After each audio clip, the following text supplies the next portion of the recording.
Nous sommes très contents de vous retrouver encore une fois. Donc aujourd'hui, nous sommes très contents et Anicette. Donc bonjour à vous. Bonjour Marie-Clémence. Super. C'est un réel plaisir d'être avec toi aujourd'hui là. Super.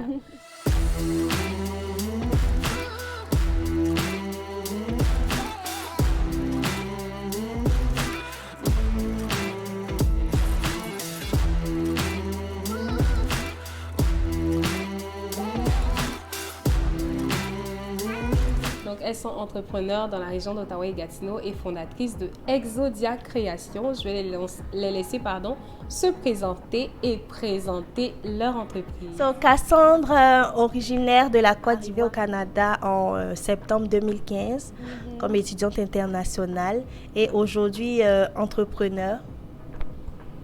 Voilà, moi c'est Anicette. Avec Cassandre, nous sommes sœurs. Voilà, donc moi je suis venue au Canada, ça fait un peu plus longtemps, voilà, un peu plus de 14 ans, voilà, cette année. Vraiment, je suis très contente d'être là. C'est un très beau pays. Vraiment, beaucoup de choses se sont passées. Voilà, je n'étais pas entrepreneur d'abord. J'ai travaillé. Je suis ingénieure de formation. Voilà, j'ai étudié à l'université, baccalauréat, maîtrise. Et voilà, là, vraiment, où je viens vraiment trouver aussi mon inspiration, c'est dans l'entrepreneuriat. Donc, c'est vraiment un réel plaisir pour moi d'être là aujourd'hui avec Marie-Clémence pour son émission. Super, c'est un plaisir de vous avoir. Je vais vous laisser nous parler de votre entreprise, de ce que vous faites et puis des clients que vous desservez. Notre entreprise, comme on disait, s'appelle Exodia Création. Donc, Exodia, parce que d'abord, le nom, ça signifie quelque chose. Comme on disait tantôt, on est originaire de la Côte d'Ivoire. Donc, Exodia, c'est... puis on est chrétienne aussi. Donc, c'est comme le fait de sortir de son pays pour aller vivre dans un autre pays. Donc, c'est de là que vient le mot Exodia. Puis, c'est un mix parce que avoir habité longtemps au Canada, on est... Comme la culture, finalement, on baigne dans la culture tous les jours. Donc, c'est un mix des deux, l'entreprise. Et donc, oui, c'est ça. C'est ça que je peux dire. Très bien. Maintenant, pour continuer par rapport à ce que Cassandre a dit justement, voilà, Exodia Création a pour slogan d'ici et d'ailleurs, comme elle a dit. D'ici, pourquoi? Parce que ça fait très longtemps quand même que nous sommes ici au Canada. Nous avons adopté aussi la culture canadienne, mais nous sommes d'origine ivoirienne. Donc, c'est vraiment là d'ici et d'ailleurs. Donc, par rapport aux articles que nous avons, comme vous voyez, nous sommes habillés avec les tenues d'Exodia Création, vraiment faites à la main, avec voilà, donc c'est vraiment ça. Nous avons aussi des accessoires, des boucles d'oreilles, vraiment beaucoup de choses à présenter. J'aurais aimé que vous soyez là aujourd'hui parce qu'effectivement, ce qu'elle porte, c'est vraiment beau. En plus, l'hiver arrive, donc on a des beaux pulls avec des motifs africains, des motifs ivoiriens et les boucles d'oreilles très colorées qui vont avec. Donc, franchement, allez sur leur boutique en ligne si vous voulez vous procurer leurs produits. Donc, c'est exodiacreation.com. exodiacreation.com. Donc, il y aura le lien dans la description pour que vous puissiez aller vous acheter des produits de Cassandre et Anika, ça fait plaisir. Donc, j'ai une prochaine question pour vous. Ce que j'aime ici, au fait, dans cette émission, c'est de demander aux gens, okay, qu'est-ce qui vous inspire? Est-ce que vous avez un mentor? Est-ce qu'il y a un livre que vous avez lu qui vous inspire? Et vous me disiez tantôt que vous étiez à un événement. Donc, peut-être parlez-nous un peu de ce qui vous inspire dans l'entrepreneuriat. C'est une très belle question justement. Puis Exodia Création a aussi une touche personnelle parce que notre mère était styliste. Donc voilà, elle a exercé plus de 35 ans et puis malheureusement elle nous a quittés l'année passée. Donc Exodia Création a une touche personnelle justement parce que c'était un moyen pour nous aussi de continuer ce que notre mère a fait toute sa vie, c'était sa passion. Puis d'ailleurs la machine à coudre que nous utilisons, c'était un cadeau en fait. Lorsqu'elle était venue nous visiter au Canada, elle utilisait cette machine et tout. Puis justement, elle était retournée et puis on devait lui envoyer la machine aussi un peu plus tard. Puis malheureusement, elle nous a quittés l'année passée. Donc voilà, on utilise la même machine et puis quelque part, même l'inspiration aussi, les différents motifs. Je ne sais pas comment expliquer, mais quelque part, on sent vraiment qu'on continue un peu c'est sûr qu'elle aurait aimé aller aux différents événements et tout ça. Donc quelque part, on sait que d'où elle est, elle doit être assez fière. Voilà, nous venons d'un événement du Salon international de la femme, Salon national de la femme, en anglais National Women's Show, qui était à EY Isle au centre EY, très intéressant. Et puis justement, c'était vraiment un plaisir pour nous aussi de présenter des produits africains. Les gens venaient nous demander, ah, vous venez d'où? C'est très joli, donc vraiment de très bons commentaires. C'était vraiment un plaisir de pouvoir valoriser la culture africaine, ivoirienne, mais voilà, avec le mélange aussi, voilà, avec nos articles. Comme ma sœur Anissette disait, ma sœur est business partner, donc vraiment c'est toujours l'inspiration, on va dire, c'est notre maman pour la plus grande partie et tout là. Donc oui, le fait de continuer, de se dire, ok, oui, maman nous a appris quelque chose, certainement que ça aurait dû être encore plus loin lorsqu'elle était là. Mais nous, on va continuer comme legacy et tout.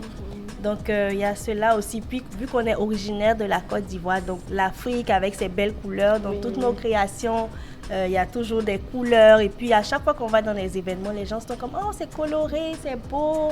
Et puis, comme je veux dire, le public, que ce soit les personnes plus âgées, les personnes plus jeunes, tout le monde est vraiment, comme toujours, intéressé par nos produits. Puis même dans la communauté aussi, certaines personnes, comme hier à l'événement en question, il y a une madame qui est venue qui a dit « Oh, vraiment, je suis fière de vous pour le message que vous apportez à la nouvelle génération, etc. » Donc, ce genre de commentaires, ça nous fait toujours du bien de le recevoir. Oui. Beaucoup. Vous savez que le Canada est cosmopolite, donc vraiment, c'est quasiment toutes les cultures qui apprécient. Et puis, ça fait plaisir de valoriser vraiment la culture africaine. Oui. En tout cas, c'est clair qu'il n'y en a pas assez des personnes qui ont le courage d'aller valoriser la culture africaine, d'avoir le courage même d'afficher des couleurs, s'il vous plaît. Parce que je sais que souvent au bureau, quand tu t'habilles en hiver, tu portes du jaune ou tu portes du rose, les collègues sont comme « Ah, tu t'es coloré aujourd'hui !» C'est vrai. Ça les frappe au fait. Mais ils n'ont pas l'habitude, ils aiment bien rester dans le gris, noir, mais il faut mettre de la couleur dans leur vie, franchement. Exact. Et c'est ce que Exodia vient faire. Et moi aussi, je suis fière de vous, franchement. On continue. Oui, on continue. Donc, sur ce, est-ce qu'il y a quelque chose que vous avez fait qui n'a pas fonctionné, que vous pouvez partager avec nous pour qu'on puisse apprendre de vos erreurs? Par rapport à cette question, je peux dire d'abord, vu qu'on est un small business, donc il y a beaucoup de choses qu'on aimerait avoir plus de matériel lorsqu'on participe à des événements, on va dire plus d'articles. Mais vu que l'équipe est toute petite, donc des fois, telle personne veut telle chose, etc., on n'a pas forcément le stock sur place. Donc, qu'est-ce qu'on leur dit? Parce que comme c'est handmade, c'est customisé aussi. Donc, c'est toujours possible. On parle aux gens pour leur dire de commander et tout. Donc, vraiment, ça, c'est un gros point aussi. Puis, on va dire, pour le moment, là aussi, parce qu'on a commencé cette année, vraiment, l'idée était là depuis, mais c'est cette année qu'on a commencé à pousser, aller dans des événements, se faire connaître, même nos pages Facebook, Instagram. C'est vraiment cette année qu'on a commencé à pousser. Donc, il y a ça aussi. Et puis, des fois, l'organisation, le travail, le business, donc vraiment, c'est difficile des fois un peu là. C'est ça. Puis, par rapport à ce que Cassandre a dit justement, vu que nous sommes encore, voilà, des salariés à temps plein, donc voilà, ça, c'est un gros défi. Franchement, gérer le travail, le 9 à 5, comme on dit, et puis, voilà, se préparer pour les événements. Franchement, c'est un gros défi. Mais quelque part, ce que je voulais aussi rajouter comme quelque chose que nous avons appris justement cette année, c'est par rapport au marché, parce qu'il y a certains événements où c'est par rapport à l'événement, par rapport au prix, quand on regardait la promotion, tu es vraiment contente, puis là, on s'inscrivait. C'est-à-dire que c'est déjà arrivé de payer pour un événement qui coûtait plus de 300 $, mais quelque part, on n'avait pas fait assez de recherche. Donc, c'est vraiment quelque chose pour vraiment mettre le point dessus pour celles qui nous regardent vraiment. C'est très important au début d'être sûr de pouvoir retrouver les fonds. Non, mais c'est tellement important ce que tu dis, surtout au niveau des événements, la promotion. Et c'est vraiment intéressant de savoir que vous avez choisi le volet, OK, on participe à des événements, à des foires, à des trucs vraiment hors ligne pour promouvoir votre business. Et je pense qu'il y a beaucoup de personnes auxquelles j'ai parlé ici qui disaient que eux, c'est ça. Ils font plein de soirées réseautage, plein de trucs professionnels pour se faire connaître. Et tu as raison au niveau du prix. Quand on n'est pas bien informé, que tu t'inscris à un événement, puis au final, au fait, c'est pas trop ça. Ta clientèle cible n'est pas là-bas, alors que tu as déjà payé les tickets. Ah, c'est quelque chose. Hein? Franchement, donc là, on a vraiment appris la leçon. Et puis voilà, on veut partager ça avec tout le monde. Ça nous a appris à ne pas minimiser les événements. Parce qu'il y a des petits événements où tu vas, tu te dis, oh, l'événement en question, mais c'est là que tu vas faire le plus de ventes. Alors qu'il y a d'autres qui sont vraiment gigantesques événements, tu vas, mais c'est pas Donc aussi ne pas minimiser les événements, juste bien se renseigner d'abord pour voir est-ce que l'événement en question est fiable ou pas et puis juste se lancer, y aller. Puis aussi, comme je veux dire, des fois, il y a comme cette, surtout quand tu commences au début, il y a cette petite pensée d'intimidation qui vient pour se dire, oh, est-ce que tu es assez prête, est-ce que... Oh, ben moi, le conseil que je peux donner à quelqu'un, c'est de se dire, on n'est jamais assez prêt. Il faut juste le faire et puis au fur et à mesure, on apprend de nos erreurs aussi. Puis ça nous aide à nous améliorer pour les événements futurs. C'est ça, donc assez près, mais c'est sûr que quelque part, voilà, moi je conseille de, peut-être, lorsqu'on s'inscrit à un marché, de quand même regarder en ligne un peu pour voir comment est-ce que les booths sont faits, puis voilà, se préparer par rapport à ça, parce que justement, nous, on a dû investir, voilà, pour avoir certains types de bannières par rapport à certains événements, en fait, auxquels voilà, nous voulions participer, mais c'est ça, comme elle a dit, il ne faut pas minimiser les marchés, mais au début, c'est ça qui arrive, parce que veux pas, la première année, tu continues quelque part de tester. Donc, allô tout le monde! Comme vous voyez, nous avons un peu changé de setup. Mais on va continuer notre entrevue comme ça. Donc, nous étions en train de parler de l'importance de s'informer avant d'aller à des événements, à des foires, parce que lorsqu'on investit souvent un gros montant et qu'on n'est pas sûr de l'événement, souvent on perd. Mais souvent aussi, lorsque c'est des petits événements, bon, pas forcément des petits événements, mais des événements organisés par des structures qu'on ne connaît pas trop, c'est là qu'on fait le plus de ventes. Et Cassandre et Anissa, vous aviez une histoire très intéressante à nous raconter. Voilà, par rapport à ce que je disais, justement, les petits événements, au début, c'est très intéressant parce que petits événements, on parle de budget, là, on s'entend. Donc, c'est très important au début, lorsqu'on continue de tester sa clientèle cible, voilà, de participer à ces marchés-là, parce que ça me permet, voilà, de vraiment parler à des gens, de voir, en fait, comment est-ce que les gens se comportent par rapport aux produits. Parce que des fois, ça arrive que quelqu'un vient, par exemple, avec les bouts de règles, quelqu'un dit, oh, est-ce que vous avez ceci?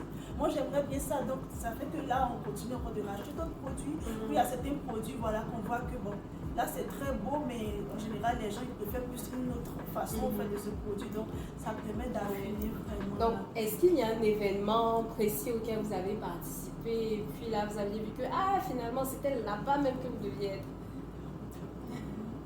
Bon, parce que nous, lorsqu'on a commencé notre premier événement, c'était un big événement, donc ça nous a coûté cher. Et on n'avait pas vraiment fait de vente à cet événement. Donc, combien si je peux demander? Donc, $100. on avait vendu, mais l'événement nous coûtait plus de $500. C'est pas vrai. Juste la place à l'événement, puis alors qu'il fallait, c'était notre premier événement, donc on n'avait pas de bannière, donc il a fallu commander tout ça, et puis on avait beaucoup de stock. Donc, parce qu'on s'est dit, le promoteur nous a dit qu'il y aurait pratiquement 1000 personnes qui venaient, etc. Oui, donc nous, on a mis le paquet et tout là, mais sur place, on a été quand même un peu déçus et tout. Alors qu'après ça, on avait un marché, parce que pour les artisans et tout, il y a des marchés qui se passent plus à l'été et tout là. Oui, donc on avait participé. Puis au marché, il n'y avait même pas 100 personnes qui sont venues, mais on a vraiment excédé nos ventes ce jour-là. Donc on était étonnés. Et au Soleilstorm à Ottawa, à côté du stade. C'était à Saint-Laurent. À Saint-Laurent, oui, dans le stationnement du mall de Saint-Laurent. Dans le stationnement du mall, qui l'aurait cru? Donc, il faut vraiment bien minimiser, comme on dit, en tant qu'entrepreneur. Quelqu'un peut venir peut-être t'élabrer à ton stand, mais tu ne sais pas en fait qui est cette personne. Donc, c'est très important de le faire. C'est sûr qu'on le faisait déjà, mais en tant qu'entrepreneur, il ne faut jamais minimiser parce que tu ne sais pas en fait la porte que cette personne-là peut trouver. Et puis ces événements aussi, c'est un bon réseautage. On a remarqué, parce qu'avec d'autres entrepreneurs sur place, on apprend toujours des tips, où est-ce qu'eux ils vont, qu'est-ce qu'ils font qui marche et tout.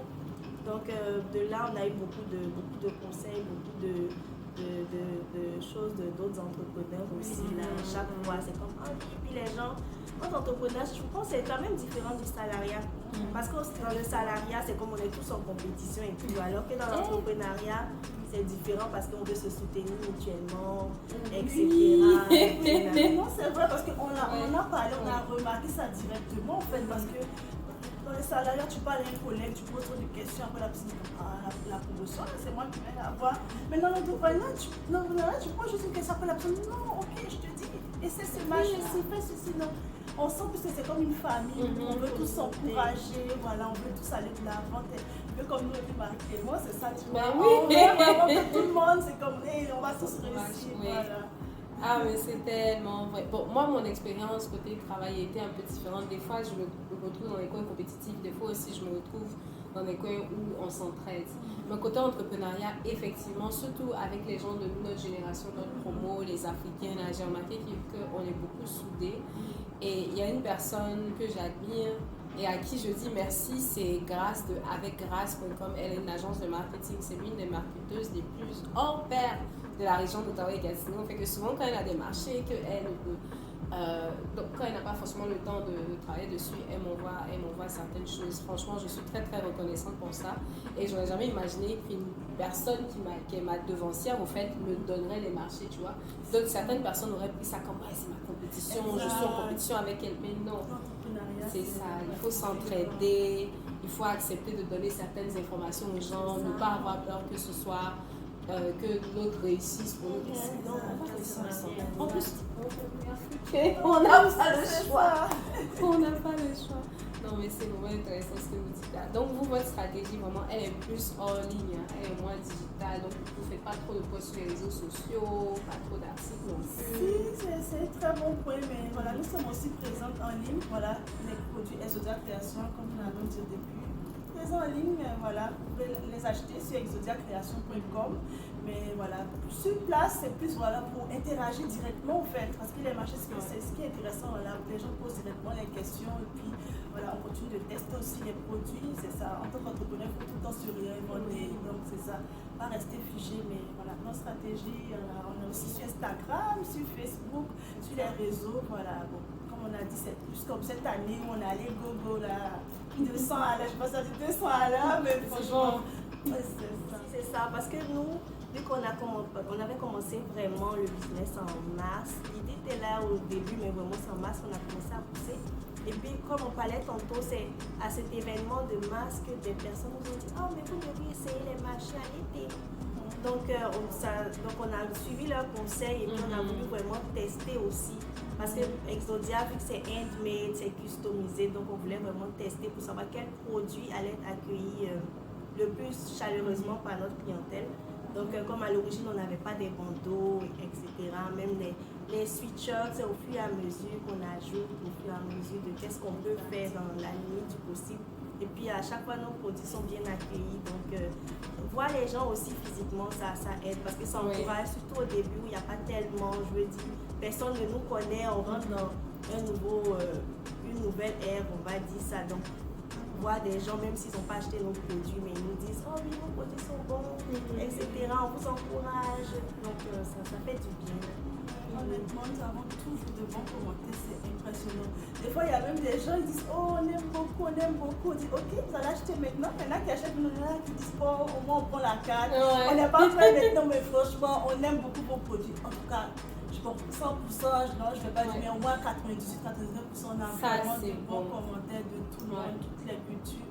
Puis, en particulier, vraiment, les gens du Canada, voilà, oui, autochtones, même des latinos, ils aiment beaucoup nos boucles d'oreilles parce qu'ils aiment les couleurs aussi. Donc, ça fait du bien de voir comme dans le futur, on souhaite développer notre présence en ligne, c'est sûr, parce qu'en ligne, ça permet de toucher plus de personnes et tout. Mais au moins là, on voit à peu près quel genre de personnes, quel type d'âge aussi est intéressé par nos produits. Donc, certainement, ces informations-là vont nous aider lorsqu'on va développer davantage nos stratégies en ligne. C'est vrai que les Canadiens, les Caucasiens, les Latinos et les personnes autochtones, donc les Premières Nations, ils aiment beaucoup les couleurs eux aussi. Donc forcément, ça va les intéresser. Tout ce qu'il y a comme artisanat, franchement, ils aiment ça. Donc vous avez bien choisi votre cible en tout cas. Vous avez bien choisi votre cible. Fait que, avant de terminer notre interview ici, je vais vous demander, est-ce qu'il y a une chose, un conseil ou bien un mot de motivation que vous aimeriez laisser aux personnes qui nous suivent, que ce soit des entrepreneurs ou bien des gens même qui vont réussir dans leur carrière? Ça va. Moi, ce que j'ai envie de dire, c'est quelqu'un qui a un projet d'entrepreneuriat. Je dis, c'est bien de prendre le temps de définir le projet, mais à un moment donné, il faut y aller. Il faut se lancer, regarder par rapport à son budget, puis essayer de se lancer vraiment dans quelque chose qui répond au budget, mais ne pas trop attendre. Parce que justement, plus que vous allez commencer, plus que là, vous allez, voilà, comme on a parlé de la stratégie aussi avec les marchés, il faut vraiment aller à l'encontre vraiment du public cible, des personnes, puis quelque chose d'autre que, peut-être que vous allez trouver ça drôle, mais quand on veut se lancer dans l'entrepreneuriat, on se dit, oh, dès que moi je quitte le salariat dans quelques mois, et je suis entrepreneur, mais ça c'est dans les pensées, là, si le terrain, franchement, c'est beaucoup demandant, voilà, on ne va pas se cacher, c'est beaucoup de travail, surtout au début, tu dois tout faire toi-même, voilà. Marketing, les sites web, là, voilà, c'est nous-mêmes on les fait, donc il y a vraiment beaucoup de choses. Tout ce que vous voyez là, c'est vraiment nous, en général, les gens nous posent cette question, ah, c'est vous qui faites ça, même les sites web et tout.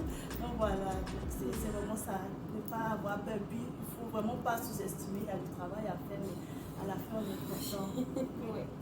Oui, moi je peux ajouter aussi de mon point de vue, c'est que il faut, comme Anicette disait, il faut vraiment oser.